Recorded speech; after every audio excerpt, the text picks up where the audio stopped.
Previously on Critically Stupid. Hello everybody, welcome back to Critically Stupid, the best D&D podcast that I can name. My name is Gareth, I play Garion the Human, and I'm here to recap the events of last week to catch everybody up to speed.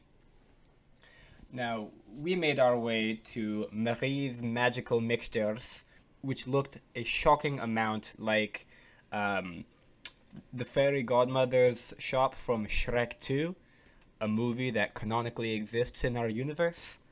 And at the store, we met Mary Claveau, who was played by the incredible Sabine from Two Monsters Rolling Dice, another person who is real and canonically exists in our universe. Now, she offered to help us to get to the bottom of the harbor to look for that picture frame, if you remember, in exchange for our assistants getting a biological component for her machine. I don't know a lot of machines that have biological components, but I also don't know a lot about machines. So we all went grave digging, naturally. And there we met Clarence, who was a very polite man. He was very helpful, he was very gratuitous, right up until Marie started picking through a grave when she got attacked by a ghoul of sorts, a ghost maybe. I heroically and stoically dived Clarence, who I immediately suspected of being behind this. And almost to prove my suspicion, he just evaporated into thin air.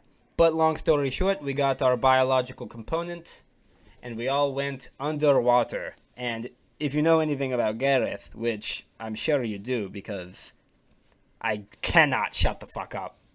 I hate the ocean, and I hate being under it even more. We started getting attacked by more ghouls, and Marie was just jettisoned from the vehicle. She was ejected out the window. She might have been grabbed. She might have been thrown out of. She's no longer with us.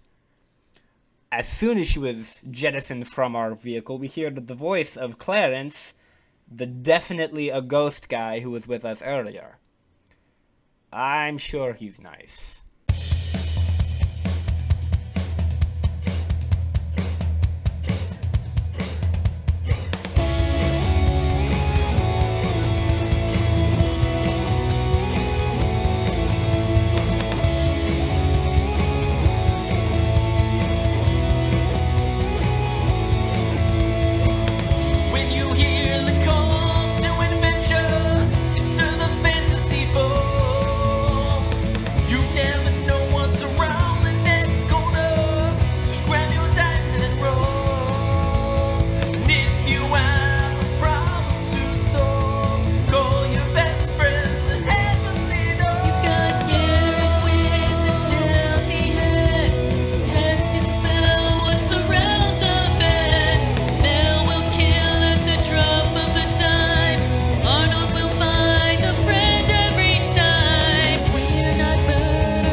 Just ignore me. I'm fine. I got my wine and I got my Slurpee and I'm living my best life.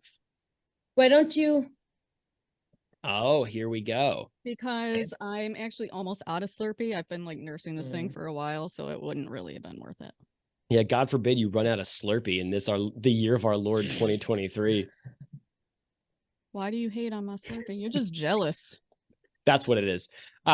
What's going on, everybody? Thank you so much for tuning into soon to be world famous Dungeons and Dragons Real Play podcast, Critically Stupid. I am Alexander James. I'm your dungeon master and your best friend and your local cheese expert. Ask me about all the good stuff you got in your neighborhood, because I'll fucking tell you about those creamy bad boys. My favorite part of last episode, you heard me. My favorite part of last week was Sabina, just in a general, because she was amazing. Specifically, it was the feeling that I saw on all of your faces when I asked Sabina to describe her character, and she did it so succinctly and perfectly that every single one of us felt immediately outclassed. It literally hurt my feelings. I was so Very mad.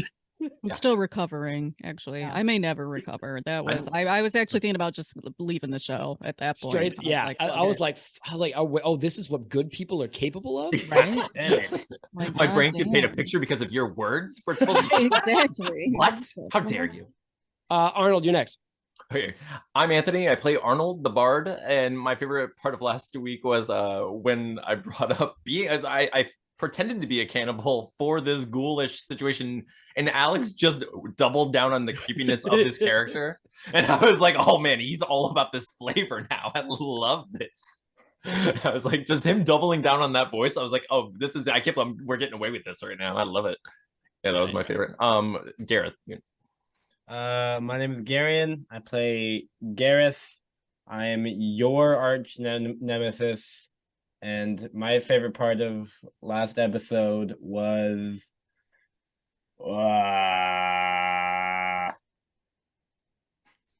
oh yeah, I think it's when we were in that submarine-esque device. And the fucking window broke, and I immediately Gareth and real life Garion shat their pants. That's a reasonable response. Oh shit, Jess. My name is Jess. I play Tess, who is a druid. My favorite part of last episode, other than just Sabina in general being amazing and just yes-anding everything, was meeting her little shop. It was like very vivid in my mind. I liked all like the potions, and like she was so great at when I'm like, hey, can I eat one? And she's like, I mean, sure. So yeah, she's great. Yeah, that was also part of the anger I felt. Was she also described her shop really well, and I was like, God damn it, that's my job. Fuck. Dianna, you're next. My name is Dianna. I play Mel. Joshua Patrick is the dog character, who I love more than anything. That was such a cool way to phrase that. character. Joshua Patrick is the dog He's a character. dog. I love him. Right, thank you. My favorite part of last episode was Mel suddenly remembering that she has spells and completely Oh my throwing God. Alex, because it turns out that I Actually, do that as was my favorite well. part too. That made me so That was happy. pretty Oh. good. Could I change my answer? And the worst part was like immediately after that, Jess was like, Alex, didn't you make this character sheet? And I fucking did. Yeah, no, that's what I was like. You fucking made the thing. And I like just the saw only it by chance. Played Like I was yourself. just playing. Like I have a double monitor. I was just like scrolling up and down, and then Garion had mentioned what he was doing, and I was like, oh wait, I can do a thing. It was amazing. Big That was fan of really that. good. All right. Get my notes pulled up here. Okay, we're gonna do something a little bit different for the opening scene here. So, dear listener, I beg your patience. Might be a little bit longer than normal, but we'll get through it. So we're gonna open on two young men buying. Let's say I'm gonna say just like buying a food of some type. They're buying groceries. Anthony, I want you to throw me a fantasy grocery store. Where are they buying groceries at? Let me see. So it can be like, do you want the name of the store or the type of store? Yes. Gotcha. Okay. How dare you? How dare you do this? Or you could just pick one. Just it's like a little just improv warm up. Yeah. Oh, okay. Well, I mean, I'm just thinking fantasy Publix now. But I'd rather have like a fun name for it. Like It's it just should be Fantasy Wegmans. Wegmans is way better than Publix. I've never been to Wegmans. I live in Florida. All we have is Publix. We have Publix. This debate will bog us down so horribly bad. I don't even know what you guys are talking about right now. Grocery stores. Okay. So Costco. okay. How about I'm okay? a fan of Costco also. I'll allow This is pretty good. Their pizza is fucking The giant Stop. fantasy hot dog. I'm begging you. All right. Let's just call it Frostco. It's Frostco. Okay. Frostco. Frostco. Sort of like a big box store. Yeah, everything's frozen though. Everything comes Okay. frozen. So these two young men are walking through Like the Hoth of grocery stores. Yes. I don't. All right. Yeah. You know what? You know what it is. It's like a grocery store in that movie Zootopia, except instead of animals, the real people. So they're walking through the frost-laden aisles of Frostco, bundled in the nice like fur coats that the store offers as you walk in, part of your membership, obviously, and the big fantasy Uggs that you lace on over your regular shoes. But they're being really cute about it. They're flirting over bell peppers that they pick up and sort of like throw at each other lightly with a laugh. They're grabbing like avocados and arugula. They're shopping very healthily, trying to make like clearly like the start of a nice meal. Dude, they like throw out bell peppers. One of them gets like a little mad and just fucking. No, they don't get competitive. They keep it real light and playful. They hold hands as they move down the aisles. One of them pushes a cart. I'm sorry, drags a toboggan behind them through the frost covered aisles of Frostco. And then we're gonna open with them going shopping for wine. Bestie, where would two discerning young men shop for wine in Waterdeep? Pitch me a wine store.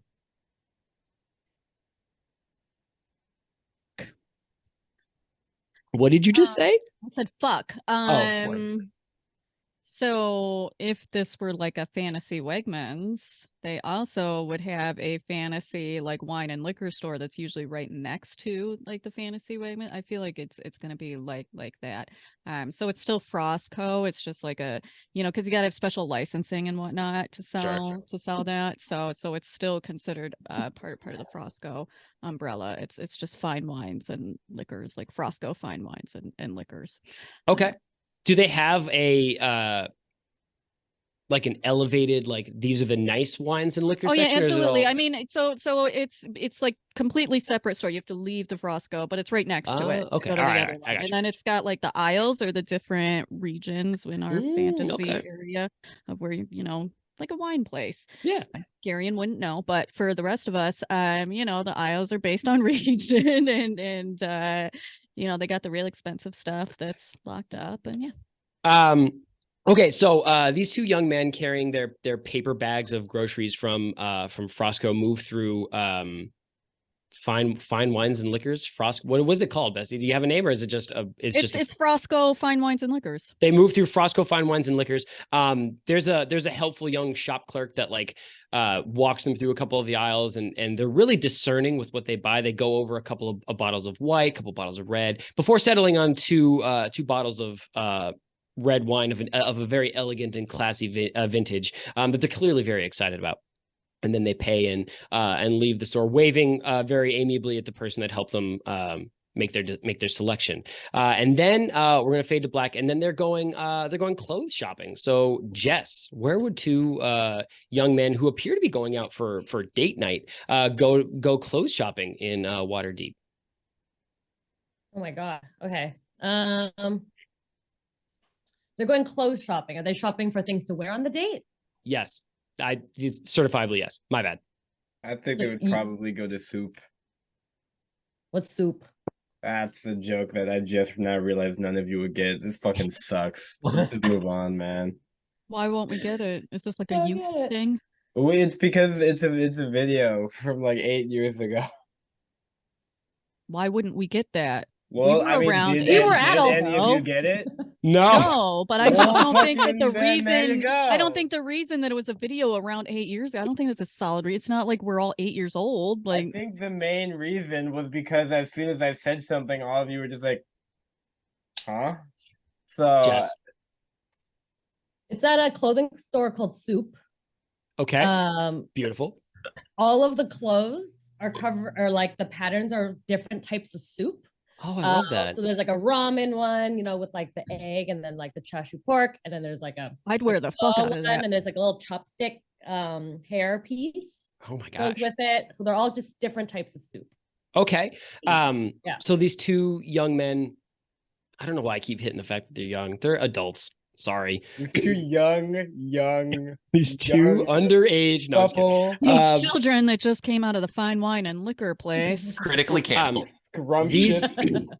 These two guys who appear to be getting ready for date night go to it's the premier fashion store of Waterdeep soup, and are going and they're picking out different sweaters and shirts and pants, and they're sort of like playfully trying them on each other and recommending this fit and that fit. And they leave with a set of like a black and white like pho set, where like one of them's got like a pho sweater and the other one's got like a pho hoodie. And then they each get like a pair of like black pants with like chopstick patterns on them. So after these two leave the clothes store, we're going to fade to black again and then open. And then Garion, they are doing some sort of like cute food prep activity with the groceries that they bought at Frostco. What are they doing? And what sort of like cutesy activity are they doing while they do it? So they're doing like food prep, you said? It's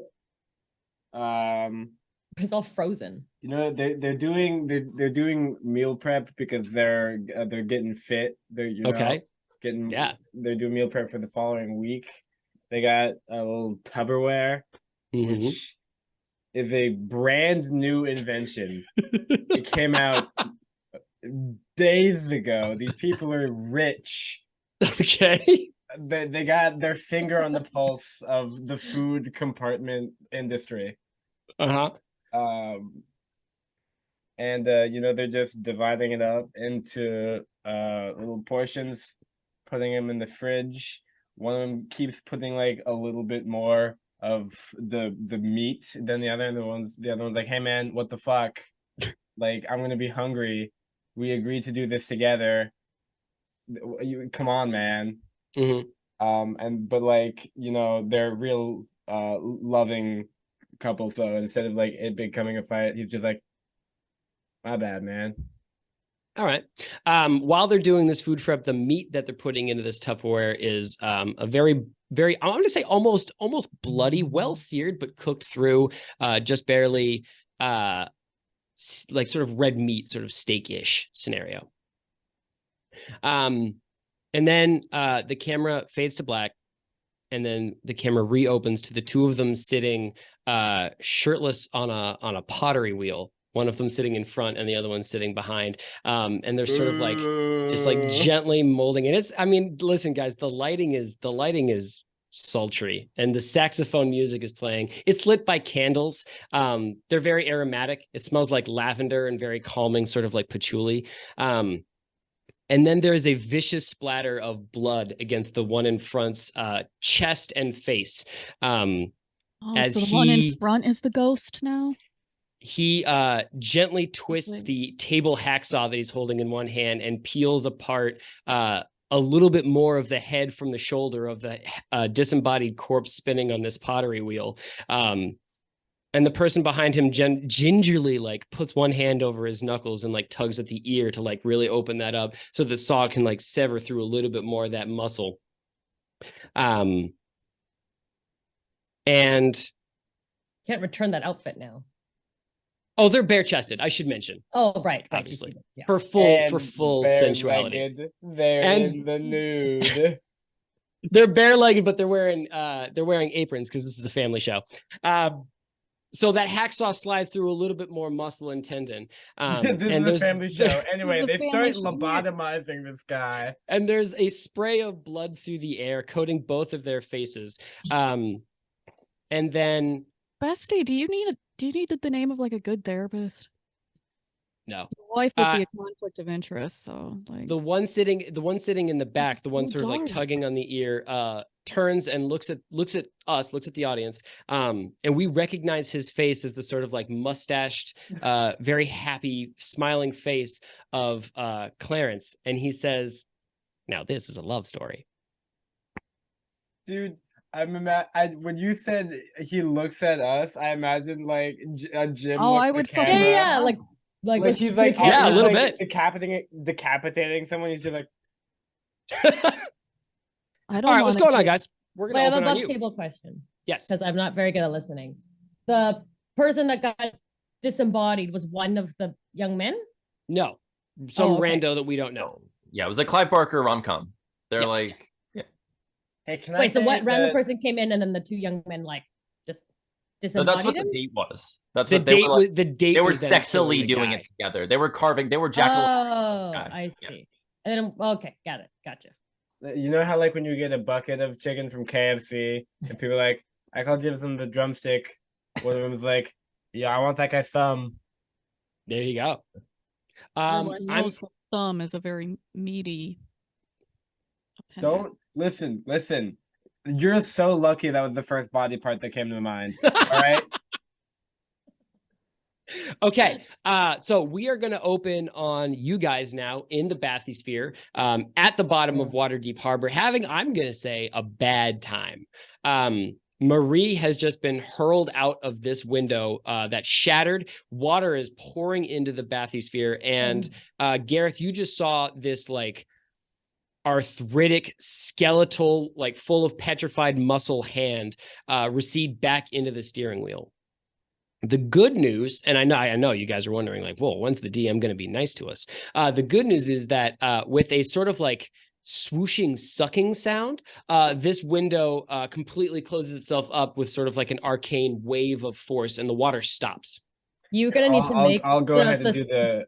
I'll Yes, do the please. swooshing, sucking sound. If Thank you you. guys... Oh, That's what I thank needed. God! Thank you. I actually want you both to do it. There you go.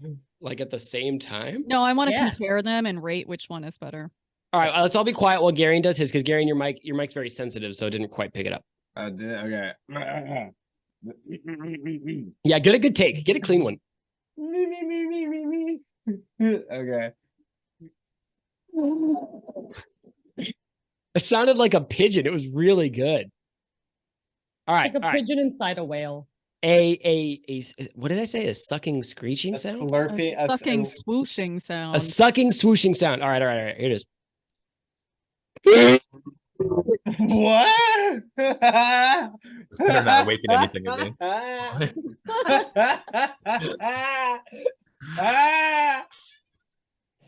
Your mic cut out. Yeah. Your mic cut out like most of it. So you were just like, No, that was the whole sound. Like This that is was enough. it. So We need a This soundboard. this window seals up, and you are left in a rocking, shaking bathysphere with about an ankle deep's worth of water at the bottom. As you see through these four windows, sort of like punched in their cardinal directions, boil and pustule riddled hands slapping at the glass and pulling you deeper into the mud. You are, if you will, don't remember, you had been assigned at sort of like stations in this bathysphere by Marie. I've got them pulled up here. If you'll give me just a second. you should get a mic that cuts out all the lame, unfunny shit you say.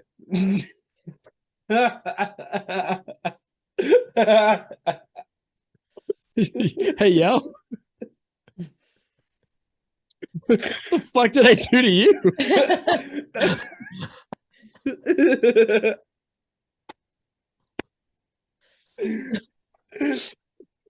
All right. Oh, we're gonna get nothing done today. Oh my God. All right. So, weapon systems in the bathysphere.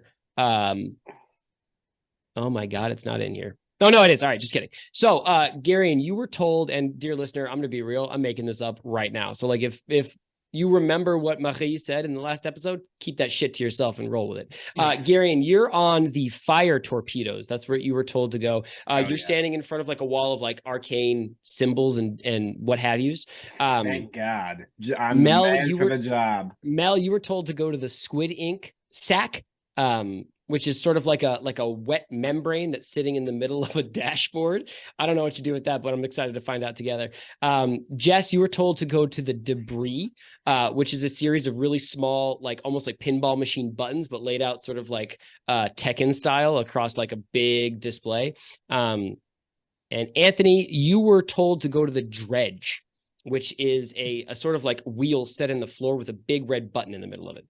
Get to drive the Oh, bus. you know button, he's press the gonna hit button. the I button. love- Press the button. Hey, can we skip all of our turns and go to Arnold hitting the button? I know. Yeah, Let's fine. get the button out of the way. Let's Press the Anthony, let's button. hit you. Let's hit So you first. Arnold is just immediately like, guys, what am I doing this? He's like, so guys, am I for doing the- it right?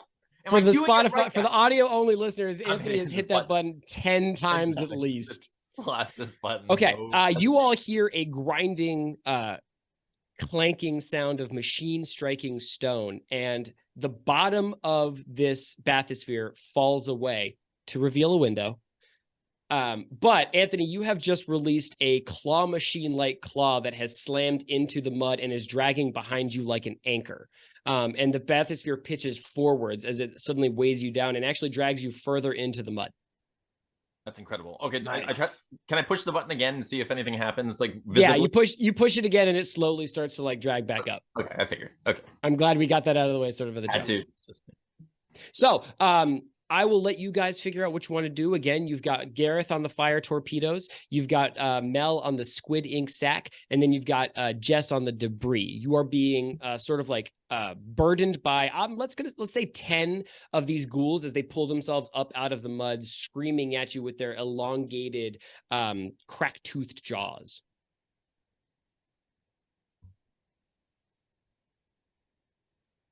I think Tess's priority would be like saving Marie because she was pulled out. So I think that would be like, oh my God, we're dying, but also how do we maybe get that person back in?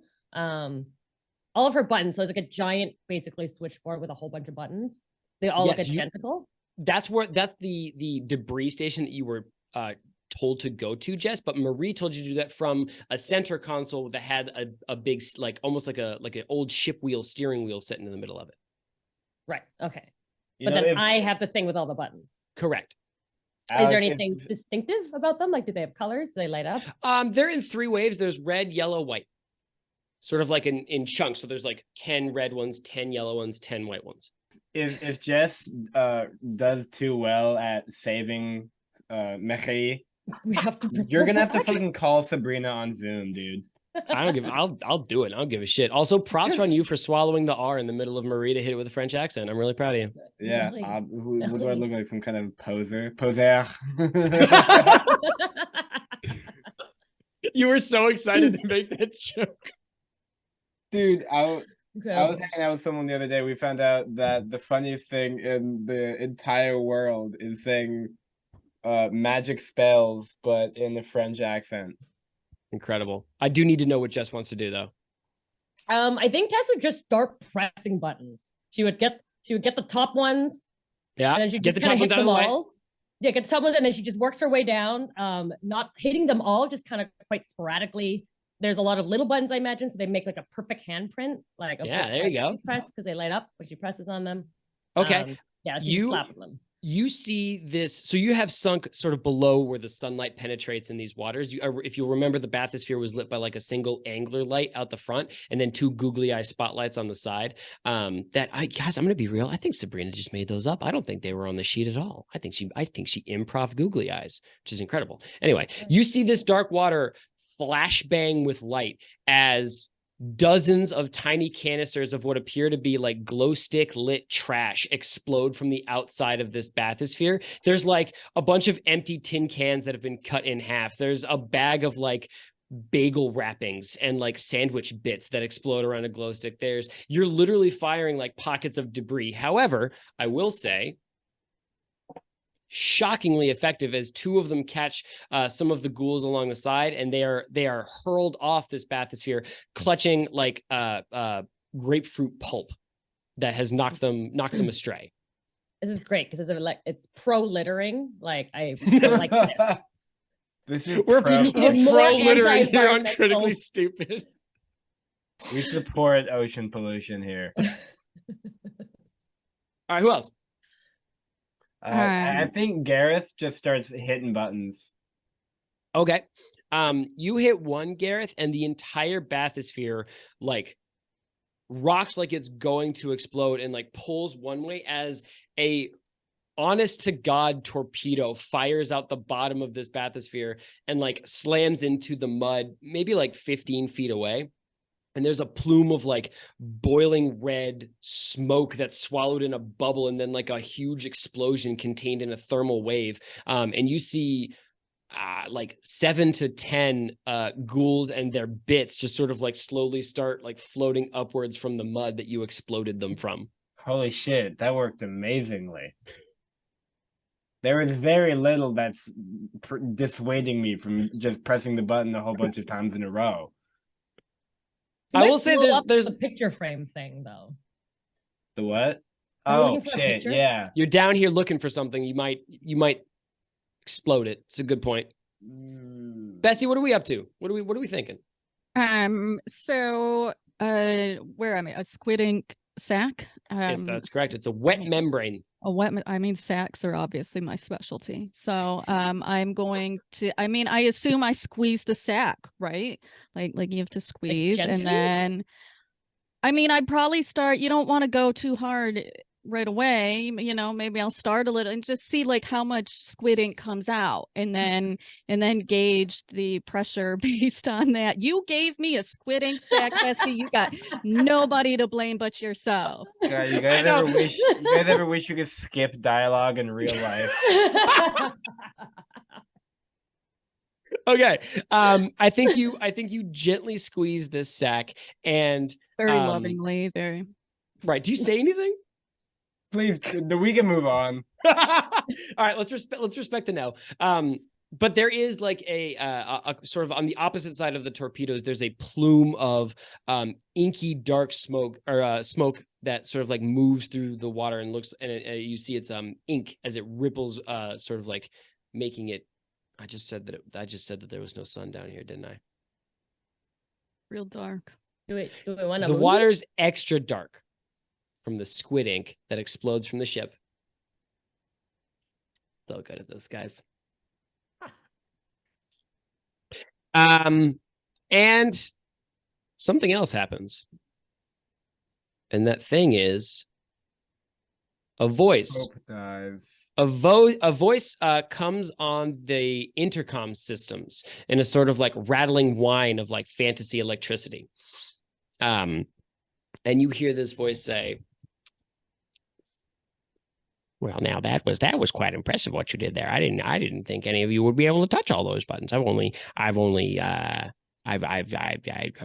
damn it, that was pretty cool." I'm sick of the fucking ghost. I should probably use my character voice. Only if you want to. But you know what? Honestly, just Garion is sick of the fucking ghost.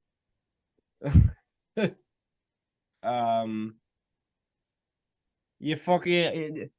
Are you tethered to the ship or something? Are you tethered to the part that we put in the ship? You following us around? What do you know about the buttons, Mister? Well, now, pants. My name is Clarence. I've told you this once before, and I am part of this here ship, part of the ship, part of the crew. That's what I always say. And yes, very astute of you, young Mr. Person. I was bound by the little pieces of bone that their nasty, filthy scientist took from my graveyard, and now I'm part of the ship. So, if you'll excuse me, I've got some business to take care of at the bottom of this harbor, and then I suppose you'll just run out of air eventually. I do recommend maybe swallowing water. I've heard great things about people that swallow water instead of drowning, because drowning sounds bad. Yeah, part of the ship, part of the crew, part of the shit, part of the... I was gonna say, like, did you just plagiarize Pirates of the Caribbean and think we wouldn't? No, that's a fully original line that I, Alexander James, came up with on this show. Don't taunt Disney's copyright lawyers. Yeah, I'm so scared. I'm so scared. Yeah, anyway, It's from Pirates of the Caribbean. Disney did it first. More like part of the shit, part of the poo. Am I right? Were you worried that we didn't hear it the first time, so you said it again? I didn't hear it the first time, so I appreciated that. And just in case anybody didn't hear that time either, part of the shit, part of the poo. All right. We're doing great. Guys, I'm going to be honest. We might just have to abandon ship here. Are we stuck? Are there still like ghouls coming at? Where are we at with that? There are less ghouls than before. You are not stuck. Arnold has retracted the claw machine claw from the bottom of this ship. You are starting to slowly creak forward. However, you are still bound on one side by a gang of like 5 or so ghouls. So whatever this voice is talking about going to the bottom of the harbor, it's clearly missing something. If I'm gonna try, like, if I turn the wheel on this thing, does the arm swing of the Absolutely, claw? yes, Okay. it does. Can I aim it toward where like the gaggle of ghouls might Absolutely. be. Try Ooh, to very push the alliterative. I love button. that. You know, try to push the button to grab them. I'm gonna try. I don't like. Do I have to roll? Like, what do I? Yeah, roll me a, let's just call it a dexterity check. I know it's through a machine, but I think the easiest way to resolve this is a dexterity check for you, Arnold. Cool. Let's see. Okay, I failed. This is the worst. I literally rolled a 1. I failed.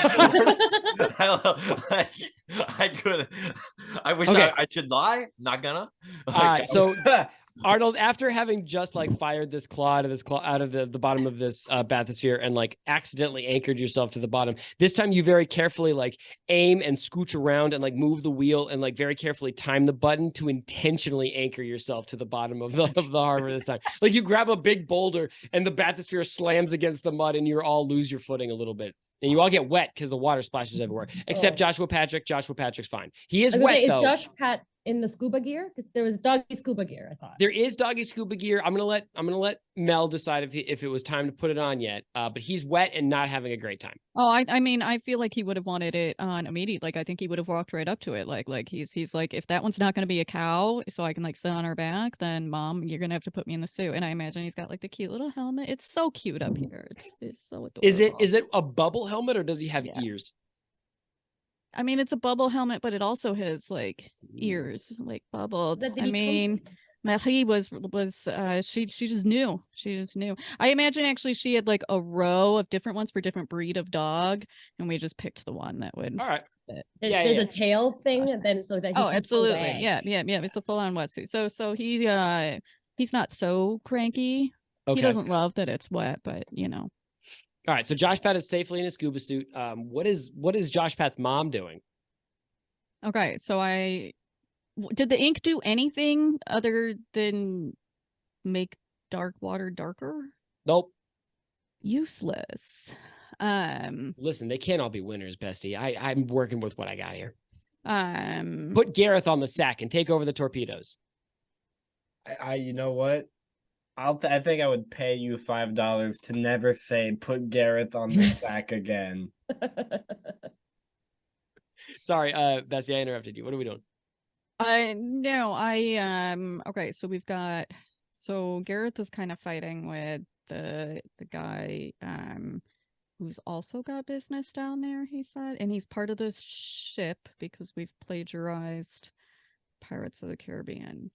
Now, to be fair, I also plagiarized Frankenstein. So, but we're low enough down that like abandoning ship, is that even really an option? We would die from like all the pressure, I'm assuming, that we're low enough down. I don't know that you would die from pressure, but it would be rough because you're very far from the surface and actively surrounded by bad guys. So if I could recommend a different course of action, I would. No, I wasn't, but I just wanted to make sure that wasn't an option before because somebody had mentioned abandoning ship. So I'm going to he's part of the ship. I'm going to take a gamble. Listen, clearly we're kind of fucked here. You're kind of fucked too, because you're part of the ship. So what if we were to help each other? Otherwise, since we're going to die anyway, I will just blow this thing up and it'll take all your little pieces with it. Damn. Hard. All right, Bessie, roll a persuasion with advantage because that did in fact go hard. Is that not an intimidation roll? I mean, no, actually, yeah, no, that's for sure intimidation. Well reasoned, Gareth. It's the same. I mean, yeah, unless the other bonus is higher, then it's no, they're exactly the same, so it doesn't matter. Okay, well, that one wasn't great.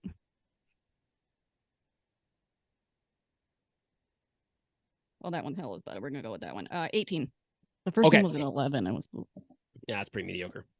Yeah, 18 is pretty decent though. I think this voice pauses, and almost to enunciate your point, there's a high pitched like keening sound as a sharply nailed hand like scrapes on the outside of one of these windows and sort of like leaves little divots in the fantasy polymer on the outside. Sound, no, I'm not gonna listen. This is an audio podcast. I'm not gonna fucking make nails on a chalkboard. Thank you, Gareth. Gareth did it for me. I don't have to. I'll do another goofy sound for you later. But you hear this voice mutter over the intercom with a burst of static. Well, help me how will you want to help each other? We're down here looking for something. Sounds like you're down here needing something. We'll just accomplish both our things. And then you won't be hurting Peter. No. Who the fuck is Peter? I'm assuming that's the ship, or whatever's attached to the ship. No, Hopefully. I'm the Otherwise, there's ship. a Help, monster in there. I'm. Oh shit! It is. I did say that. No, I'm Clarence. No way, he's I'm- Clarence. Okay. I'm Clarence. The ship is me, Clarence. I'm Clarence the ship. Yes, Yeah, Clarence. so who is Mel's Peter? been drinking too. Yeah. Okay. So Who the who's fuck is Peter? Peter is who. Hey, Peter's who we're going down to get. Is Peter going to hurt then we us? won't hurt Peter. Why would we hurt Peter? In fact, Well, we because would now have to the not- angry lady's point, there is a small, non-zero chance that Peter will try to hurt you. What is I will- Peter? I'm sorry, Jess. What is Peter? This is Tess's question. Now that's a great question. Peter is, well, I'm going to be perfectly frank with you. I'm not quite sure what Peter is. What lies beyond the other side of the grave is a mystery to all man. I personally found it to be a very soothing blanket of white light. But Peter wasn't as nice a person as I was, so it's entirely possible that he had some sort of brimstone waiting for him on the other side. But regardless of whatever he did in life was absolved by his death, and we're gonna get him and wipe the slate clean. Cool. Okay. So since there's a non-zero chance, how about you help us do our thing? We go back to the surface. Ship is yours. Yeah, and then we can not do that. You can shit. do what you want with the ship at that. You want to go down and get Peter, you get Peter. Just help us here. We'll give it to you. We won't put up a fight. It's yours. But you have to help us, and we have to get out of here alive, all of us. Bet. The button in the middle of Arnold's wheel presses itself. The claw hand detaches from the boulder it was holding, and then Arnold, you have to step back as this thing starts whipping around in a violent 360 degrees, and this claw hand, as it's retracting, spins, and bowling pin knocks all of the ghouls holding onto the sides of it off, floating into the water. Hell yeah. And the bathysphere sort of like churns and rights itself, and then starts sinking deeper into the harbor, following the natural terrain of the landscape as it goes deeper. He rolled much better than a 1. Yeah, seriously. So Arnold, like at first I go like, he's like, I didn't do it, and then I see what happens. I'm like, I did that. Look at that. That was on me. That was I like how Mel at first was like, I have a deal for you. And then it very quickly evolved into, actually, we're holding you hostage. I mean, it I was like a good bargain, honestly. Right? I Okay. had him in the first half. So you make your way down to the bottom of this harbor. The mud falls behind you until you're following the dark, rocky form of stone as you sink lower and lower. I think in front of this wheel, one of these gauges is like a needle following your depth, and it slowly starts to like gauge into the yellow and then the red as you sink lower. And something flashes in front of the light hanging in front of your bathysphere. Oh, I I forgot. would We're like- like an anglerfish, aren't we? Yeah, there's like one Forgot light on about that. a little like Oh. dongly thing. I have a question. Don't we have a Yeah. hole in the ship? It No, repaired itself. the window sealed itself with whatever Oh, magical okay. energy Okay. Marie infused the ship with. The Ah, magic, okay. I'm only Yeah, here for one R.I.P. episode plot device spell. Wow, rude. First of all, But right. but It's true. factual. Yeah, it's fair. Yes. Okay, I would love. I think Jess is standing at the window. Jess, can you give me a perception check, please? Yes. I got 16 and I have +4 perception. You have a So +4 perception. Jesus. Okay. That's my soup. Maybe you cows have see- really good eyesight. Do you want me to Google it, Bestie, and let you know? Well, and I have good sense of smell. So That's very true. That's very true. So you see outside this thick window a humanoid figure dart in front of your ship and then Right. pitch around to the side. No, it's But it's- probably the other thing going for the Okay. picture. Okay. Travis, I think dude. my But race it's- is gone. It's very curious. You saw a flash of humanoid figure, arms, legs, torso, etc. But there was definitely a flash of something non-humanoid that you were not able to catch. There's And two then things? on the other side of the ship, Mel, you see a hand followed swiftly by an arm and a bare torso splat onto the window, almost like a bug against a windshield, and start like tapping. And you are looking, Mel, at a full-grown man spliced really badly. I cannot over-exaggerate how poorly this splice job was done with an octopus, but all of the worst parts of both. So like one of his No tentacles. From the shoulder to his rib, No it's just tentacles. one blobby head just a with bulb. 2 eyes. And then And and then right on his taint is the beak. And then there's a handful of like suckers dotting his arms, but like he missed all of the tentacles.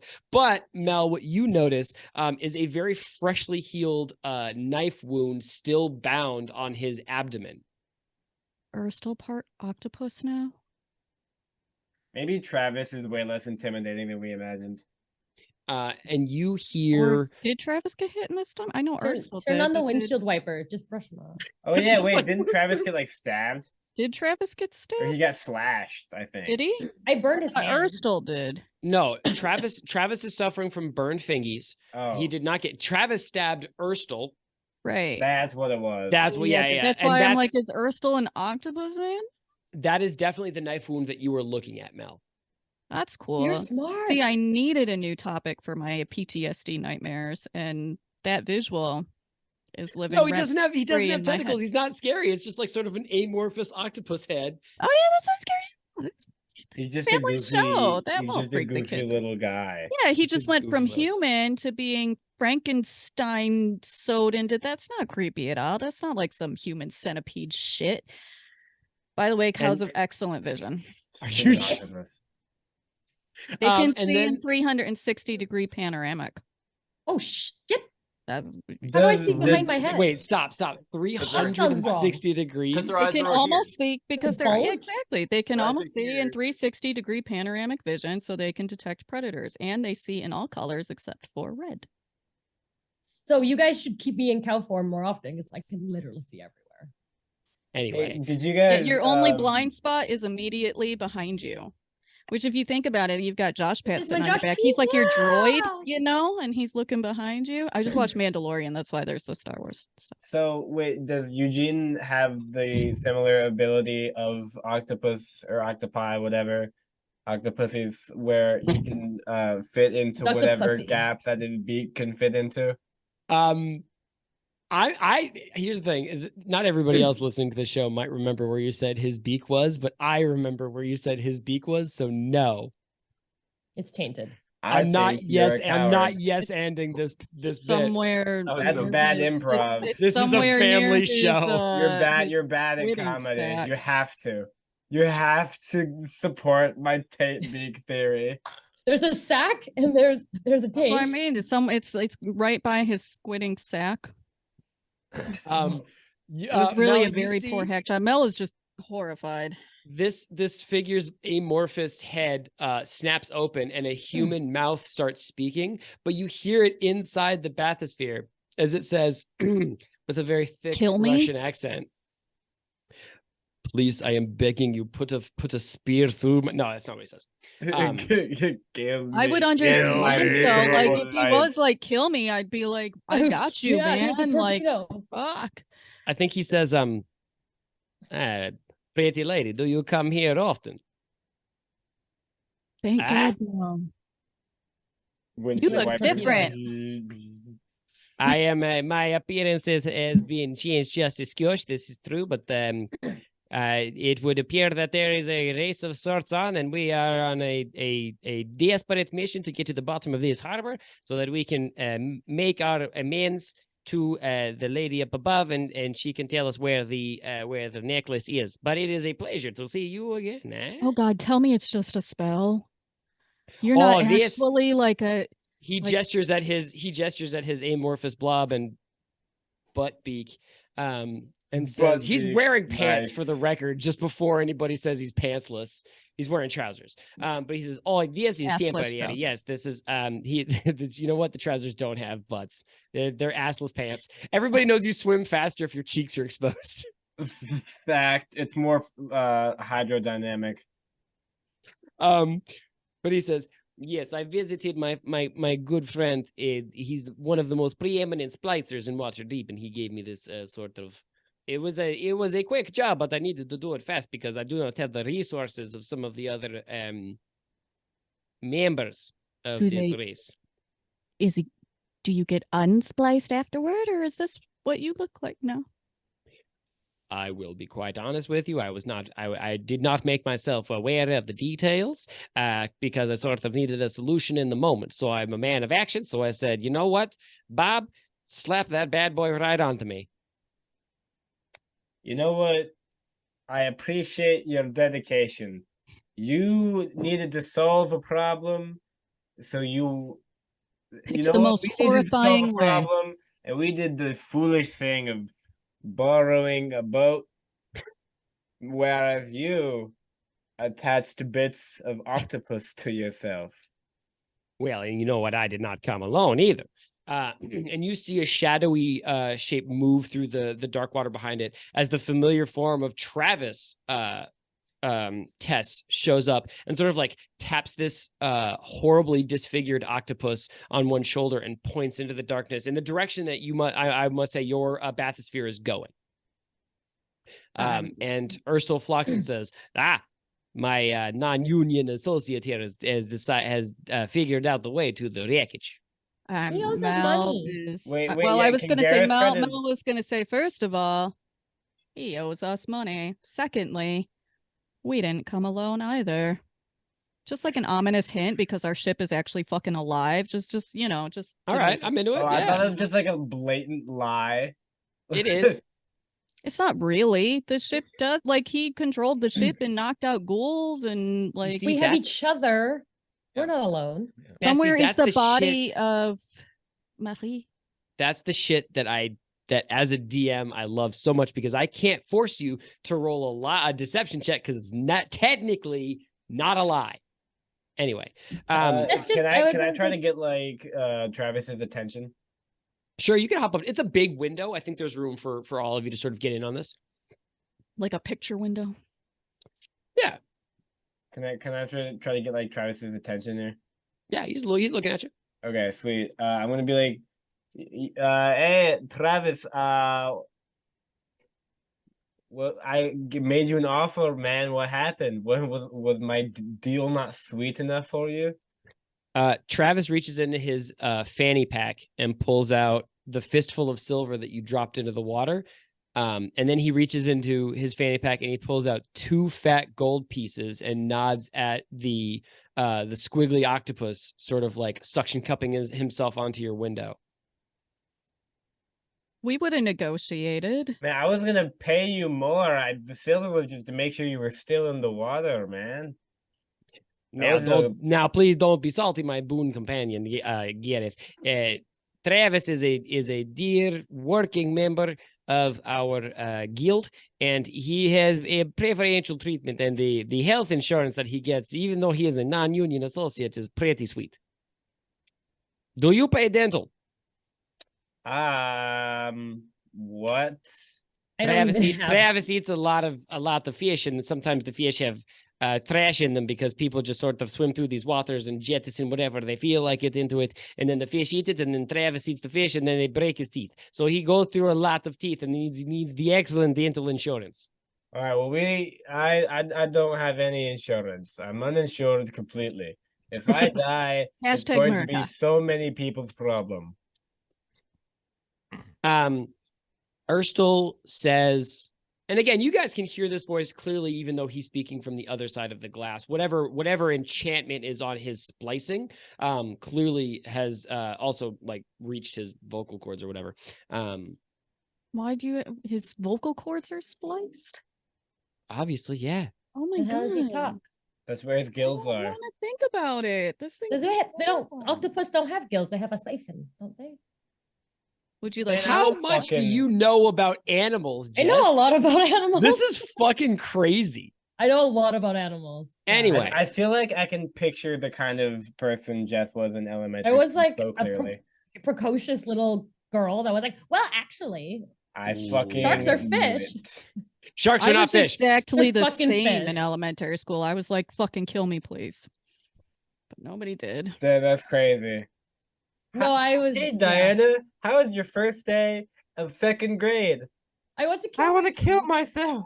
Honestly, though, I mean, They'll draw like what did you do this summer did this summer? vacation? Catch And then she something. would draw like really morbid like suicide attempts, and the teachers Yeah, just like, Yeah, yeah. And you look Like, at the that's wall of me her at art home now. classroom, and there's like just a drawing of like a chair knocked over and 2 feet above it. no. correct. Anyway, you hear Erstal say, perhaps we could aid each other. I believe our destinations are in the same location, and if what Travis has told me is true, it would be quite dangerous to go alone. Even though, yes, I know that you've got some sort of secret weapon in your hidden somewhere behind your, might I say, very delicate figure. It's a But gun. perhaps He- we he could has be of no assistance idea to about each my other. sack. How would that work? We get the same picture. We both present. Are you saying there's going to be an alliance? Because the last time I tried to do that, you used a smoke bomb, killed a guy, and we just happened to find you later. Well, You now also this framed us. is a formal alliance. Well, I will say that what happened last time in Lady Yala Gralhan's manor was perhaps more of a sort of verbal agreement, which everybody knows is worth exactly the weight of the paper that are signed on. I am saying a formal alliance between you, 4 ding dongs, and the Xantarim. Eh? Or I would like to talk to my fellow No. ding dongs. Yeah. yeah. Actually, team huddle. All right, Well, team let's- huddle. Go ahead. Let's get our ding dongs together. Okay. But immediately, I think like before anyone says anything, Gut just goes, "Let's kill him." I've not yet moved past. Let's get our ding dongs together. Only if I can bring my That's sack. not the episode title. I love these episodes because like they're so funny, and we're not going to get shit accomplished. no, but they're probably the best ones to listen to. Yeah. Honestly. All right, please. All right, confirm. ding dong huddle. Okay. What do you want to do? Listen, I understand why we don't trust him. I get Gareth wants to just kill him. We just went through a lot of effort to save him. So, I mean, but you went through a lot of effort to save him. it was the royal we. The I royal. saved him. That's why it was a royal we. So he's implying it's very dangerous. We do have the ship with the fire torpedoes, and so we might be fine. We might also not be fine, but I don't know how much we can trust him. So what are you guys thinking? I think we can trust him about as well as he can turn himself into an octopus. So not very well done, right? Correct. Yes. I don't yeah, know. we- Then you got again, it. the fact that he's part octopus at all is Yeah, so we can trust him like a little bit. okay. Fair.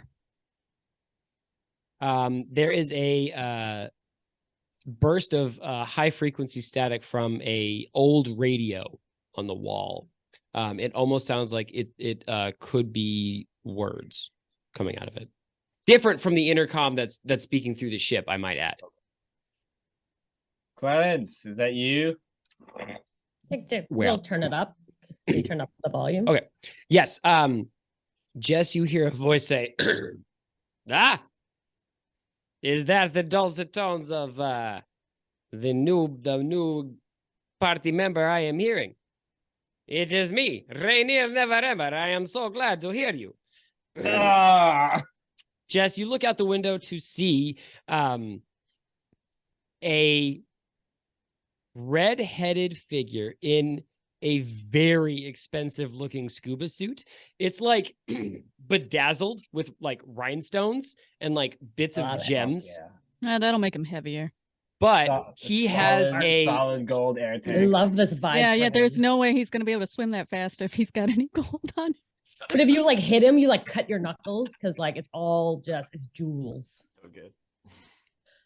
I love you so much, Beth. Encumbrance is a system that is built into this game. It is on paper. You spent an hour and a goddamn Clear as crystal. You get nothing. I love he you. is where he's got a gold necklace on, Jess, that you can see. It's very elaborate, almost hangs on his shoulders. But Gary- coming from This it would is a tap Gary on the shoulder and like point at the necklace and be like, yeah, Gary, and I think you catch the glimmer of jewels through the darkness like a lighthouse beacon. But coming from this really gold necklace, stealthily like swim behind him. I'll never see it. just jettison yourself, RQ. We're all looking forward, and we just see Garen in the background behind him, swimming, just like frogs swimming. he's, got, like, a he's dagger trying in to like his teeth. maneuver the claw so that it like Yeah. kicks the Yeah, can I but roll to pickpocket him with the giant arcade claw? in a second, Hey, Clarence, can you pickpocket this guy? hey, Clarence, get him. Coming from this gold necklace is a large bubble, like a soap bubble that is encased over his head that he is breathing from. Oh, hell This yeah. is just the Goblet of Fire. And he Fuck says, J.K. Rowling. Yeah, fuck "Boo." turfs. But Anyway. he says, I am glad that I have caught you before that fiendish bandit could have gotten a hold of you. I wanted to say I didn't have a chance to check on you with your residence before you went under the sea. I think that you and I should work together to maybe assassinate this bandit before he has a chance to waylay you and seize the photograph for himself. I don't like all these people telling us what to do.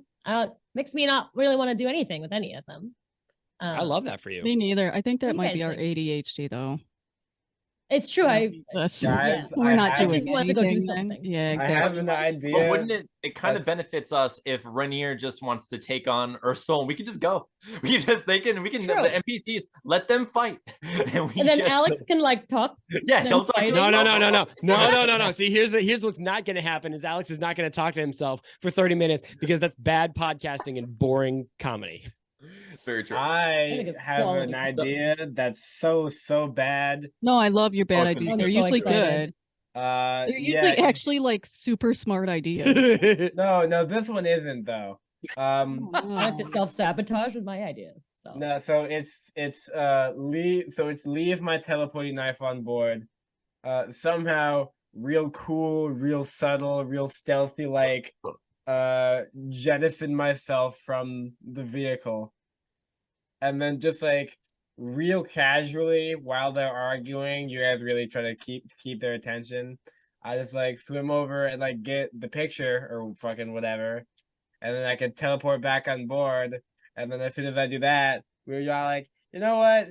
We don't even want that shit, man. Never mind. And then we leave and let them look for it. Do we know where it is though? That's the thing. No. Yeah. How long would it take you to find it? Well, Wait, does Clarence know where it is? Man, He's like everywhere, right? Like he's a fucking ghost. He's tied to the ship. I Yeah, also nailed have an idea. I thought we asked him. what's Oh. Jess's idea? It would be the opposite of your idea because she can Misty Step. Ah, So if we know where it is, if it's close enough, she can just like appear there and then just have to get back somehow. well, we don't know where it is though. Is the big issue. As you are having this conversation, I will interrupt for a brief moment of narration. You guys have been moving this whole time because Urstel has stuck himself to your window. And Rainier is swimming. On his feet are a pair of neon blue fins that almost seem to like fizz and spark with electricity, propelling him at a supernatural speed. He's keeping up with your ship, no problem. But Electricity underwater. oh, you don't know what it is. It's fucking magic, baby. But your ship is moving through the bottom of this harbor, and you start to see pieces of shipwrecks that have settled on the rocky harbor floor start to float towards you, and they start in small pieces, like a little patch of wood here, a little broken section of railing there. But as you move, and actually as Rainier is talking to you, as you guys are having this group huddle, there start to be more and more. But also one thing you notice is there are pieces of what's the coral, like underwater vegetation that have started to like grow amidst these pieces of wood. ostensibly taking whatever sustenance they need from these previously organic pieces of ship that have sunk down. They are arthritic and spindly and dripping with a sort of like blood red ooze that sort of starts to sway gently in the current as your ship pushes over it. Okay, so at the moment, Rainier's on the ship, or like next to our ship, right? Correct. Yeah, he's like, right there. I think like 20 yards away, like a decent distance. So where's Travis? Travis is swimming on the other side of Urstel, sort of like guarding him. If I were to speak loud enough, or can they all hear us from where we are if we're trying to like communicate with them, or what? How's that working? I think Urstel and Travis can hear you talking to Urstel and Travis, and Rainier can hear you talking to Rainier. I don't think they can hear you talking across the other side. Okay. So can I just like Arnold, like I kind of want to look at Travis because I was thinking about all that situation. I'm just like, Travis, are you familiar with the Floxtons? Like or not Floxtons, Rainier Never Enders. Are you familiar with the Never Enders? His gills perk up at the name. I was like, we are longtime friends with one of the richest families in all of Waterdeep. So if you and if you don't believe us, he's right here, and he'd happily help you out to get you on our side. Assuming that Rainier is still one of my best friends. What do you tell Ray? What do you tell? So that's run over and tell Rainier really quick. That's what I was asking. I was trying to figure out how that would make sense. So I would run over and be like, Rainier, I know we've had our differences. You're still one of my best friends as far as I'm concerned. I know I've had to stop you from murdering a person before, but I hope you understand. But being someone who has a lot of money, I wouldn't know much about that. I know nothing of money. I give all my money to the wizard, buddy. But being someone who's very wealthy, do you think you could possibly help us out by paying our friend Travis over here to, maybe take care of our other friend, Urstel? You would like me to bribe one of his associates out from... That's Urstel's voice. Sorry, 1 second. No, it's not. Urstel is Russian. You were right the first time. You got it. You got the You got it. You would like me to bribe one of the fiend Urstel Floxton's goons out from underneath him to then assassinate Urstel, leaving me free to go about reclaiming my father's reputation and building my own in the city of Waterdeep. Yes, I would happily. It seems like that would make so much. I will pay so much money for this privilege. Quick, are they here? Is this a scenario that we can enact right now? You know what? Funny coincidence. Yep. So is there a way I can marry these two? I just picture Arnold running from one side to the other side and then to the other. You know what it is? Do you guys remember do you remember being in middle school and you were like at a dance and there was like a girl or a guy that you wanted to dance with and like you had friend groups that would like run? Did this just happen to me? Oh, that's embarrassing. I was lonely in middle school. Never went to a dance. Oh wow. I went to dances, but I wanted to die there too. So. Excellent. I love how every story that Diana tells is like, yeah, one time I was shopping for groceries and I wanted to die at the grocery store. Do you not want to sometimes though at the grocery store? Like there's all those fucking people. They always rearrange. I'm at that age now where I'm bitching because they moved what I'm looking for and like yeah. The other day I was at Subway and I wanted to die because they fucked up my sandwich. Arnold, yes, I think you can sort of like join these two bits together. I think Travis swims around the back of the bathysphere and sort of like approaches Rainier Neverember, and Rainier I think really quickly just like reaches down and pops like a whole ass ruby off of this sweet scuba suit that he's got, and he just holds it up like, huh? And Travis immediately swims forward and extends like a webbed hand, and Rainier drops the ruby into Travis's open hand. And Travis swims up and disappears in the darkness above your ship. And Ursula goes, Travis? Have any of you seen Travis? He was just right here. Can I ask Clarence if he can be like a ghost cannibal Siri and put on some music so I don't have to hear what's about to happen and just kind of Yeah, he puts on the girl from Ipanema. Nice.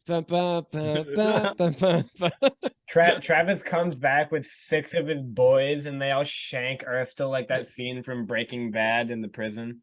As you are waiting for this to happen, and I think there is sort of like a stomach clenching moment as you like Arnold, especially like I would love to get an insight as to how you feel, because you're working on like asserting yourself, and we've seen the evidence of you like, you know, being more aggressive. You hired but, a like, hitman. You Arnold, is literally what just you did did. incite like you just hired a hitman. So like, how do you feel? So obviously Arnold's going through some things. He's Yes. lost friends recently, but he's also been in a situation where this man specifically has not only tried to get him, you know, in huge trouble for murder, but also tried to murder his friends and stood in the way between him and his friend Rainier Neverember, who he's been really good friends with, and he started to really believe and, you know, trust. So he kind of like poisoned that relationship a little bit, you know, through trying to save his life and such. So yeah, I don't know. I think Arnold, as much as he hates to lose a friend and hates to see someone die, it seems like the way to save everyone, or at least to help less people die or fewer people die in the situation, is He's to willing get to do it for the girl from Ipanema. yeah. Gareth pulls out Hear of the his song. pocket a pre-prepared card that just says "Happy First Hit" called. Who wrote it for you? Oh, I wrote it for Arnold years It's just ago. drawings of I just been puppies. carrying It's like in it his around. wallet is like folded So, and like, folded. Yeah. Who? But he can't It's write, like so in he little just stick drew it. figures. It's just Oh, that's what you meant. Like by one you of them's wrote a it for happy me. No, Arnold, it's and like, then it's one like of a them's a Hallmark sad card. Like I Arnold. bought it, and the grocery store clerk helped me pick it out. Obviously. Okay. You bought at Frostco. Yes. You bought it at Yeah, Costco. exactly. Bang. All right. I think while I you're open it, listening it says to- happy anniversary. He didn't realize. Oh shit! Embarrassing. And Arnold's just like, you remembered our friend of mercy. I think while you're listening to the soothing tones of "Girl from Ipanema," the scene underneath you suddenly unfolds into sharper detail. You are looking at a ship graveyard that is pockmarked and riddled with poisoned growth. Bits of coral that almost looked like it was once tall as trees is now stooped and leaning as this blood red sort of like ichor, for lack of a better word, is peeling off of it in like gentle tendrils. But another thing you notice as the bathysphere moves over this like this dead underwater forest is there are bits of like broken machinery that have also been dropped into this water that are leaking pools of this blood red whatever it is into the floor of this harbor. There are barrels that have been cracked open and dropped. There are pieces of what look like cogs that have been just sort of like thrown helter-skelter. But everywhere these pieces of machinery are, this blood red liquid is like mushrooming up and dispersing into the water. In addition to this, you see one large sort of like central ship upside down that your anglerfish light illuminates as you move over it. The hull has been cracked and broken into, and the intercom pipes up.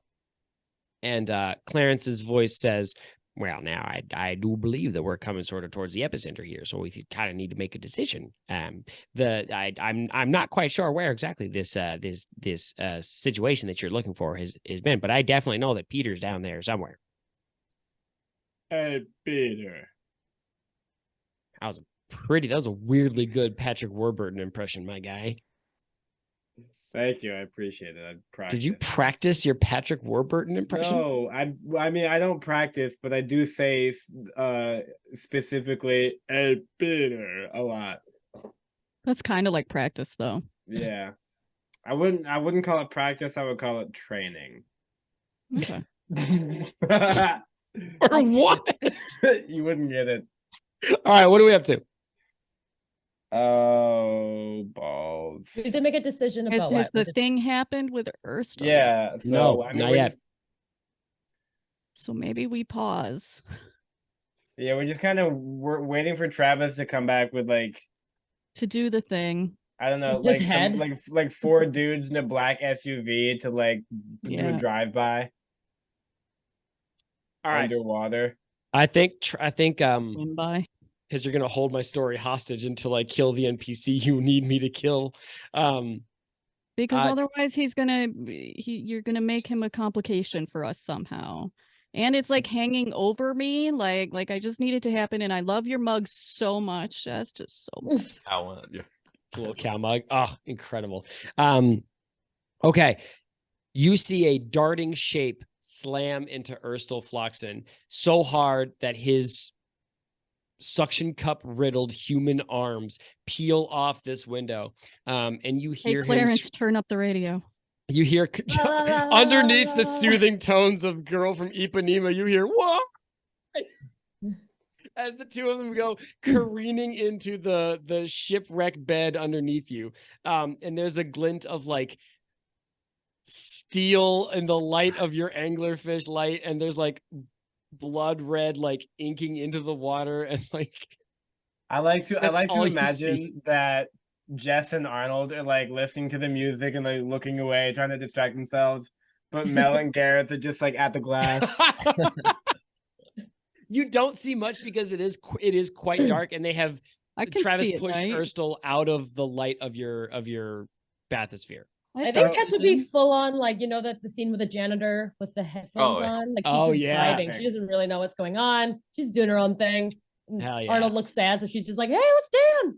Hey, let's dance. Oh, I love that. Wait, Yes, Mel, do you have dark vision? Mhm. I like to imagine Mel is like describing it like, oh yeah, he's bleeding. yeah, he's like convulsing a Like, little he just got the beak. bit. Yeah.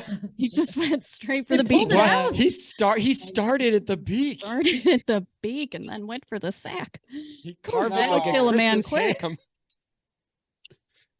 It's real bloody out there, guys. Real Okay. bloody. All right, now that we killed that guy, we Now don't that like, we that's can out of the keep way. doing plot All right. stuff. So Can I pee before we go? I'm sorry. Yeah, Oh, let's yeah, have a I quick like the- pre-break. We'll Before bring we- it back, and then we'll finish up quick. And we won't. God, thank you. I'm sorry. sleepy.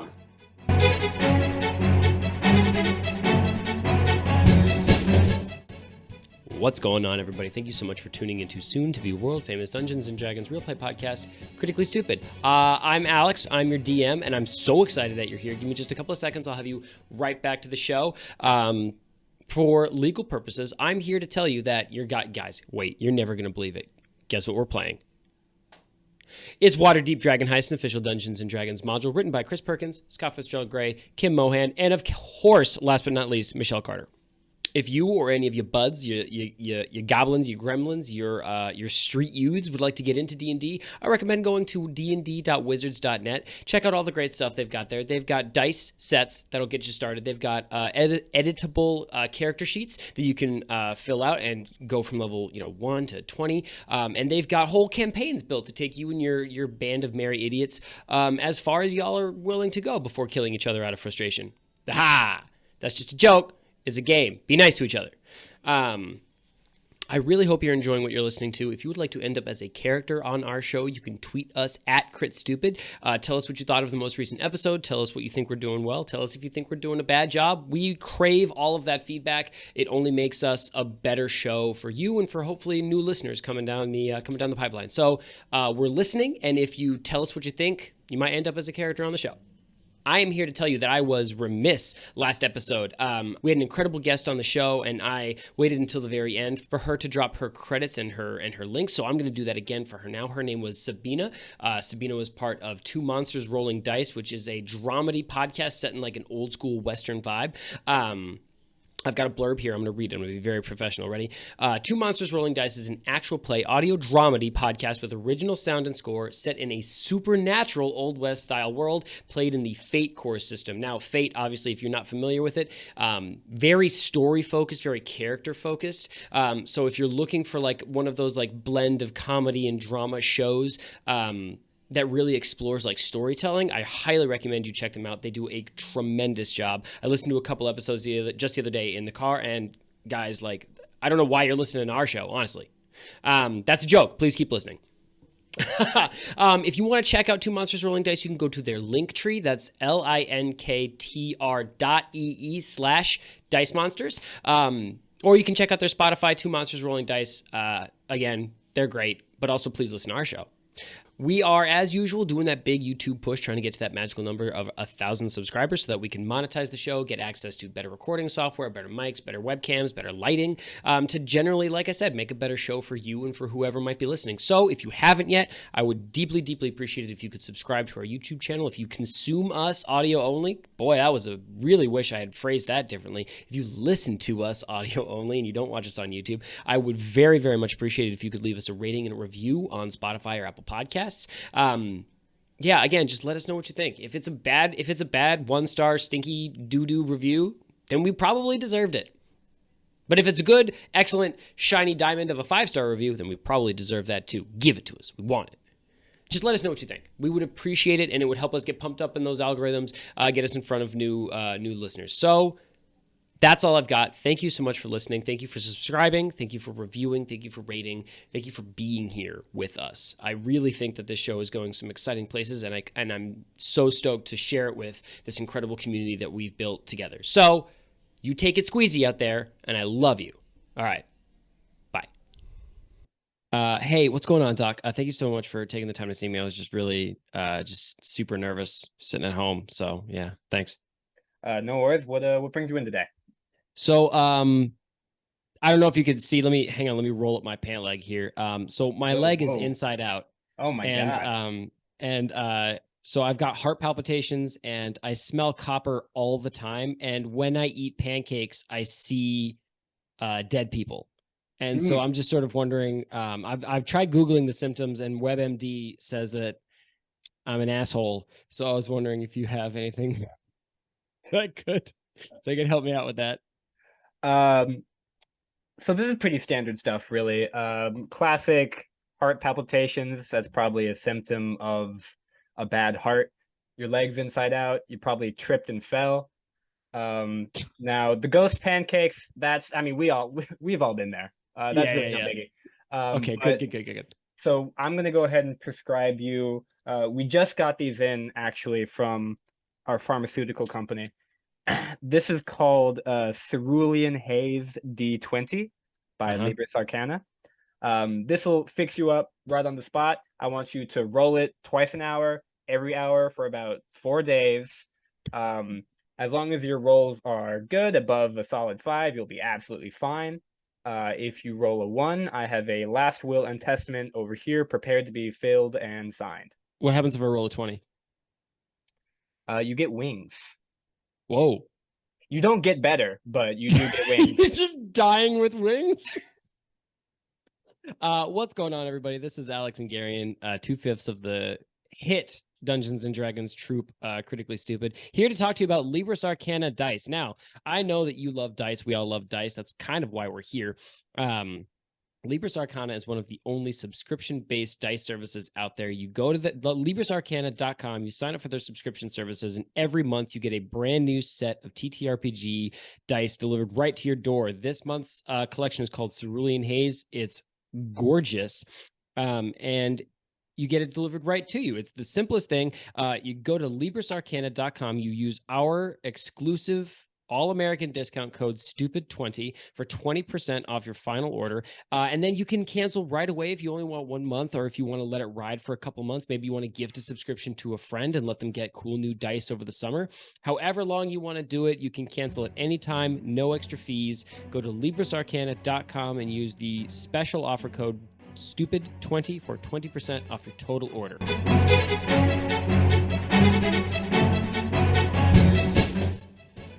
Okay, so I was successfully held hostage. You made me kill a guy, so Woo! We're happy. The trick is that we're not the Modo Hobo. You are the Modo Hobo. I'm gonna kill you. Hobro. I'm gonna You're beat you to death. bro for sure. I'm gonna come to your apartment and beat you to death with a blunt object. I have a mace. So you guys are, the bathysphere has now paused above this sort of like central wreck, and you can see that there are like smaller ship pieces like branching off of it. So it almost looks like a broken underwater ship complex. And Jess, you hear that tinny voice from the radio say, now this I think is where we should be investigating for priestess's picture. I think it, and he looks up and he points. He's like, I think it did come from just above us. That's cool. I Wait, think there's a who is saying that? monster in Rainier. I think there's might be a monster in here. And his name is Peter. So we should send like them Yeah, first. go for it. Yeah, Oh, you're you guys still go ahead. go look for Peter. He'll help us. Who is Peter? Don't worry about it. You actually hear the intercoms pipe up, and Clarence says, "Well, now, I've upheld my end of the deal, and I would expect that you guys are going to have to go down there and take a wee gander yourselves. I don't know this fool from Adam, and I don't know if he's going to help Peter or if he's going to kill Peter a second time." I will say that holding up your end of the deal involves us getting to the surface alive. So you haven't held up shit yet. We are here, are we not? I could have thrown you out of the ship the same way that I threw that murdering, bedeviled scientist. Correct, and we could just blow this RIP. whole fucking ship up. But we made a deal, and the deal included, I said that we all had to get to the surface with what we wanted. All of us had to get out of this, alive, and then the ship is Clarence's. So his end of the bargain is not completed. Listen, you've got my solemn oath that you will reach the surface alive if you don't betray me. But I'm telling you right now, I don't trust that son of a bitch with Peter in the slightest.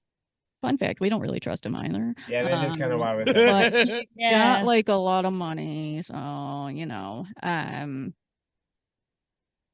So can I ask Clarence? So Arnold wants to ask Clarence, just like, what exactly do you like? If we could help with Peter, what would you like us to do for you? What could we do to help you? I think that Peter is under the auspices of you don't know much about the Waterdeep Harbor, do you? I don't know much about a lot of things. Well, there's some gnarly shit down there, and I'm thinking that I'm thinking that Peter got swept up in something he didn't rightfully belong in. I know that Peter's body was at the bottom of the harbor, because between you and me, Peter ate some noble guy's son. And then that nobleman had Peter whacked. And like, however you feel about the delicacies, he had him murked in the middle of the night, and then had his body dumped off the pier. And however you feel about the certain delicacies of the human form, Peter deserved to die. Fine, that's the street justice, and I, Clarence, understand that. But I believe that Peter's form has been swept up in whatever devilry is at the bottom of this here harbor, and that I will not have. My beloved fiance deserves the sweet slumber of death and does not deserve to be the zombie of whatever horrible thing is down there. That being said, I am also potentially deceased, so I cannot go down there and solve it for myself. So that is where I need you ding dongs to help me out.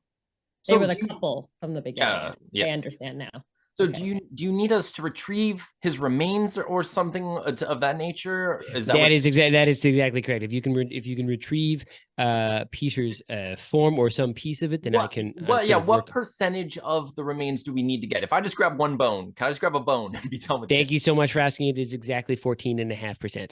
Thank you. Okay. Thank you. Okay, I can do that. Hold on, shit. Could you describe how he smelled, by the way, Clarence? Peter? Yeah.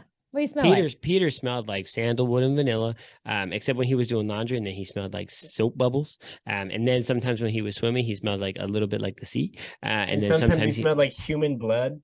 There were also times where he smelled like human blood because he did just chomp down on a lovely teenager. Because everybody knows that the young humans is where the good flavor is. But like the young, also above 18 humans. Right. Yes, that's a crucial aspect, is they were legally adults, but evolutionary is still very tender. SWAT sex there. For the audio listeners, go look at our YouTube video to see the visceral visceral reaction that Jess just had to me saying that. All right. That's the offer. Or that's what Clarence is asking of you. This thing's like, yeah, fuck it. I feel I've been in the water before. And Arnold and I did such a good job. I bet he'd come with me, right? I will 100% go with you. I mean, this might be a bad idea. I'm trying, but guys, I don't know who Peter is. He's making it sound like it's going to be a scary situation, which I'm on board, totally on board. However, so I just cast, I cast Disguise Self and I look like Clarence. That's okay. So I cast Disguise Self to make myself look like Clarence. Mel, you see Arnold turn into a stoop-shouldered old man with a like bristly white mustache that's like turned down at the ends. He's wearing pocket protectors, cargo shorts, and Birkenstocks with white tube socks.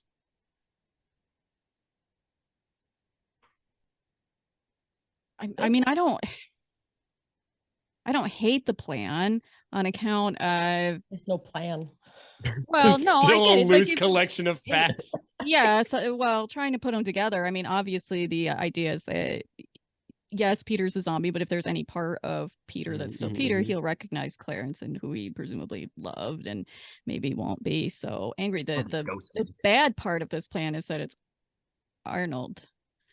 Damn. But Arnold's on like a Intense. murdery streak lately, so it actually could work out fine.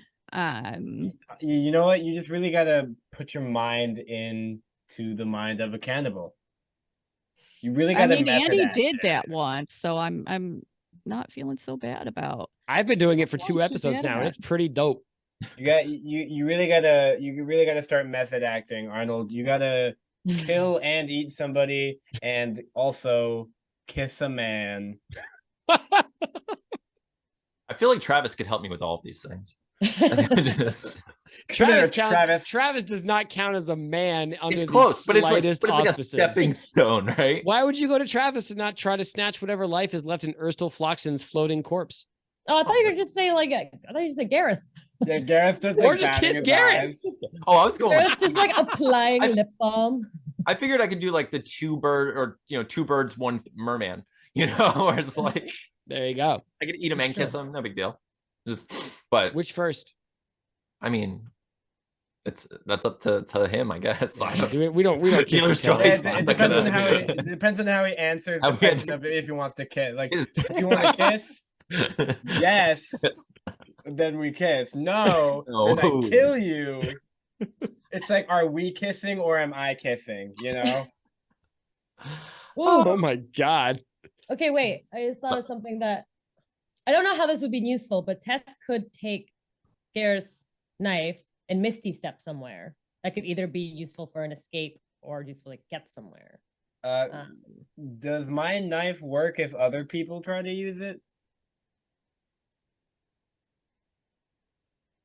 Let's find out together.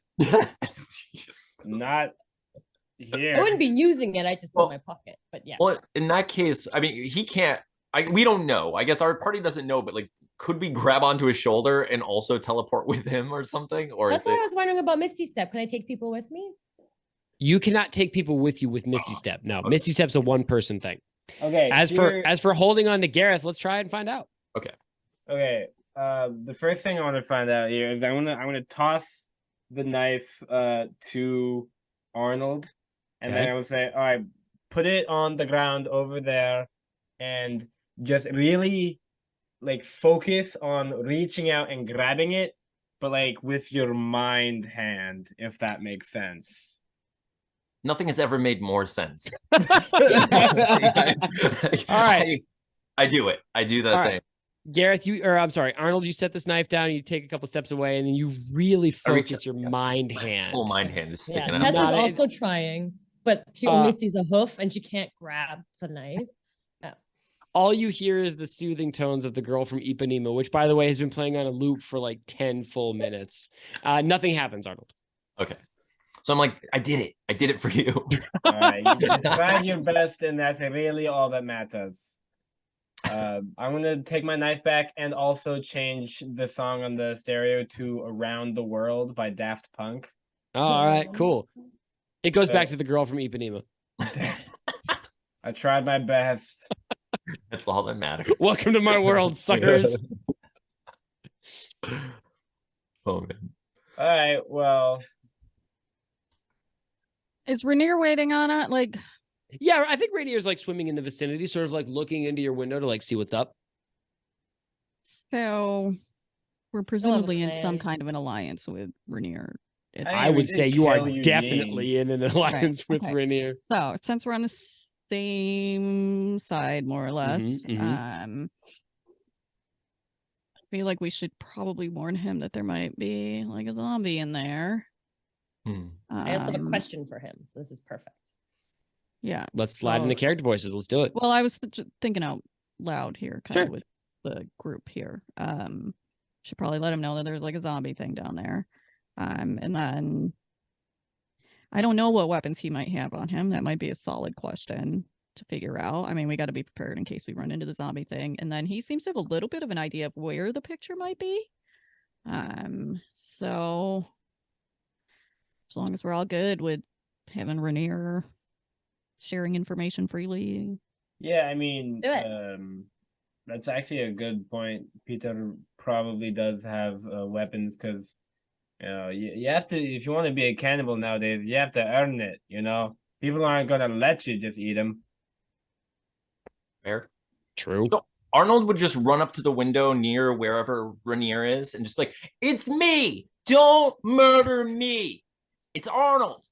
Arnold, not an old cannibal." Like, I'm just Arnold. I think Rainier like swims closer to the window, and he like cranes his head and looks at Gareth and sort of like points at Arnold / Clarence and like raises an eyebrow. We're like,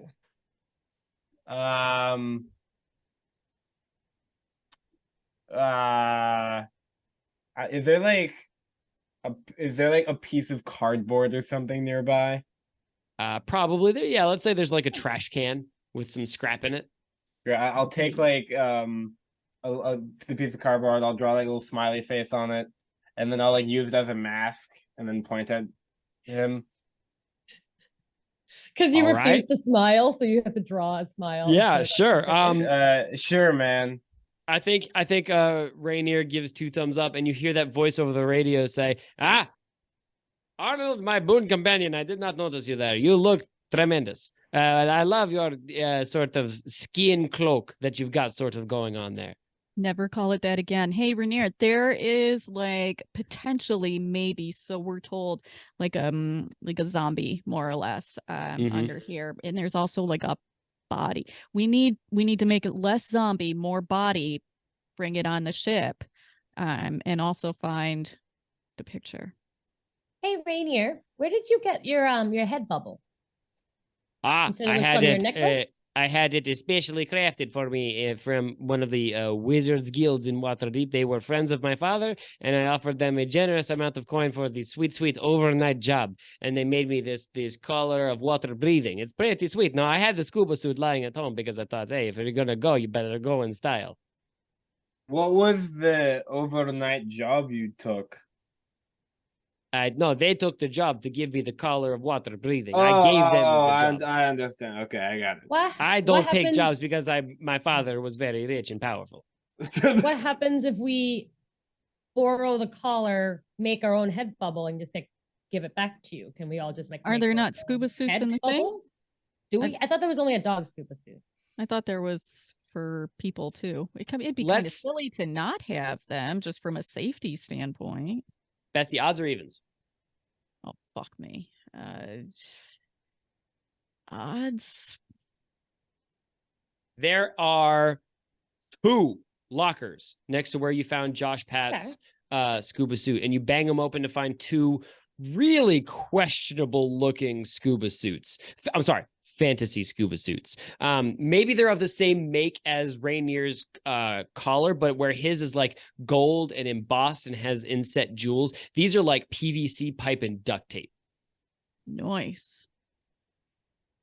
I'm really confident about this personally. I'm feeling great. Well, obviously Arnold has to be one to go because he looks Just look like an old man. It's He's the one who does look like his lover. So who else is going with Arnold and Rainier? And then who? Tess will come. I feel like maybe it shouldn't be. I feel, Tess is so excited. She's like, but "Oh, I yeah." almost wonder if it should Very be, impulsive. aside from the fact of sending the two impulsive people, because of the knife thing. Maybe it should be Gareth because he can He could teleport back. teleport back if things got really. I could also teleport back. That's true. I could teleport there. Do you want me to be bait? Wow, I'd the love to be bait. swiftest offer to be bait. That's crazy. I'm I'd into be it. so good. I'd be such a good bait. Wait, As a cow, I look delicious. Wait, hold on. Actually, I do, right? I look. I have delicious. a Oh, yeah. different idea. He is a cannibal. He doesn't eat beef. Oh shit, you're right. Okay, I'll That's stay where in I this was form. kind of like, I don't know. I mean, you do Okay. look delicious, like objectively, but also he's not really into steak or beef. Okay, I do need to know sort of like what's the plan? Well, okay. Can I ask? I'm curious. I don't mean to like step on this. It's involved, but like I just want to ask Garion. Can you hold things when you teleport with your knife? Like if you did find the picture and you had it in your hand, could you teleport back to the knife and maintain, the picture in your hand? I mean, I assume so. All of my clothes and other non-magical knives stay with me. So if we wear your clothes with you, like we go into your shirt, Like just I put become her your arms belt. through your armholes. I'm with it. Okay, I see it. I see the vision here. There's only two. I mean, there's only two suits, so two of us are staying and two of us are going. It's just a question. Now, I honestly don't think Mel would go because Josh Pad. I'm not going to put him in danger like that, and I'm not going to leave my dog. So plus, So far, I'm just Tess really and- digging the squid ink sack here. I don't know. yeah. So so somebody else needs to go with Arnold. I have think vetoed. hesitation about it being Tess. I think Gareth and Arnold can go because they're best friends and have so much history and such. Okay, so it's Gareth and Arnold. And Rainier, I guess. I'm And assuming Rainier. he's And going with- Rainier. So Mel, really quick, Mel and Tess, while you stay behind on the ship, how are you going to? My only request is that you guys like sort of be involved. Are you going to be? Well, how much can sort the of- ship like go in before they have to get out? I don't know how much space there is. I think that it's the hole that's cracked into this hole that's opening access is sort of like directly on top. So you can get within about 5 feet and then shine light down. And then there's going to be maybe like 15 to 20 feet inside that you can see illuminated by your light before like the shadow creeps in and your light doesn't penetrate that far. Yeah, so we would definitely pull it as close as we can, and I can Okay. see it in the dark. I'm not solid how we're gonna, although we've been communicating with Rainier, so theoretically, because he's coming in through the radio, right? Correct. So he's got some Fantasy kind of- radio. Yeah, so there's some kind of communication device with Rainier. So I suppose we can still communicate that way. I'm trying to keep us involved in the scene, and I think Okay. we're gonna. All right, I'm fine with that. I'm fine with that. To make it work. So But since I can see in the dark, I mean that'll be helpful too, because I can always holler at them if there's Just something that the yell. light's not showing. And we'll just stay on weapons just in case. all right, Arnold and Gareth. I think there is, let's call it an easy squeezy like airlock that you guys can pop out of. You don these PVC pipe duct tape, fucking low fantasy air bubble masks. Oh, Gareth leaves his knife on board, by the way. Important detail. Okay. Tess, you take Gareth's knife and you have it in your hand. You guys pop out of this airlock. These necklaces do in fact bloom air bubbles for you. They hum as they're sitting around your necks and like vibrate to the point where like you can feel them sort of like through the bones of your shoulder and collarbone. Definitely not the most high quality magic items in Waterdeep, but they get the job done. And you guys swim down. And as you approach him, Rainier Neverember offers you each a watery high five. Oh yeah, I Yeah. absolutely like high five him back while I'm Nice. humming alongside Nice. the thing. Yeah. Tess is trying to high five through the glass. She's just smacking on Please, it. please. Okay, so you three swim down into the ship. This sort of like opening is maybe like 10 feet wide and very like rough and ready. Clearly, like not like a neat hole punch like a torn or maybe like a cannon shot from whenever the ship sunk.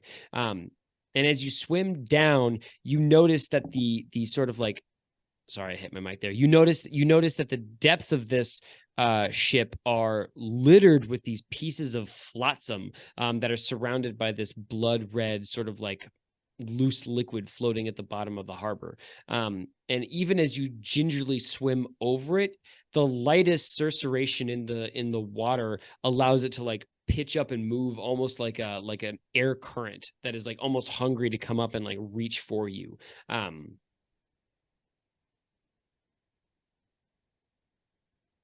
And I think what happens, I'm going to describe what happens from Mel and Tess's side. I think similarly to like a band of researchers communicating via radio, there's like a constant communication from Rainier Neverember checking in as he says like, okay, now we are sinking into the depths of the ship and there's careful, Arnold, do not touch that. That seems like the red stuff is pretty terrible. I want him to narrate it like he's like David Attenborough, like a nature documentary. Oh yeah, sorry. Oh no, Arnold, do be careful. That sort of the Ica, of course, everybody knows is the sort of blood red, the spawn of the local sea beast, and we must be very careful not to disturb its natural habitat. I don't know what the fuck David Attenborough sounds like. No, Can you do it like the fantasy version of Our Planet, where it's just like, and this here is the naturally occurring red liquid of the deep, and it is here because we as humans are fucking up the planet.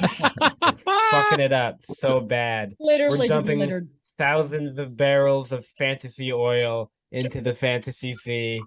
The fantasy. Ah! Oh! Sorry. I had an out-of-body experience there for a second. How dare you? Anyway, so Mel, from the radio, you hear Rainier Neverember narrating as David Attenborough as they swim through. And then there's like a burst of static and the radio like cuts out for a second. And then Rainier's back and he says, oh, yes, I'm sorry about that. I don't quite know. And then it cuts out again. And then the next time the radio cuts in, all you hear is Rainier Neverember screaming, Arnold, get back. R.I.P. Arnold. Damn, And then the that's radio crazy. cuts off. Arnold's dead as hell. Oh, Did we bring the darn. Band-Aids?